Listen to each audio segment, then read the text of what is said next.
எனினும் மோகம் என்னும் அக்கூட்டில்தான் ஞானமும் வாசம் செய்கின்றது. அது எவ்வாறு? துளிர்விடும் மானிட ஆசைகளுக்கு பக்குவம் அளிக்க ஞானம் என்னும் ஒளிக்கீற்றானது மானிடனது இதயத்திற்குள் பிரவேசிக்கின்றது. இது மானிட ஆசைகளை எடுத்துரைக்கும் கதையல்ல.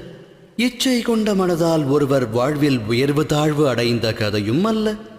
இக்கதையானது இச்சை என்னும் கர்ப்பத்திலிருந்து உதித்தெழுந்த ஞானக்கதை. எனது நாமம் வாசுதேவ கிருஷ்ணன். செல்லவிருக்கும் யாத்திரைக்கு தம்மையும் அழைக்கிறேன்.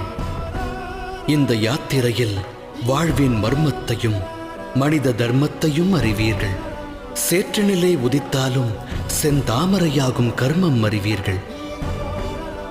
இந்த யாத்திரையின் பெயர் மகாபாரதம்.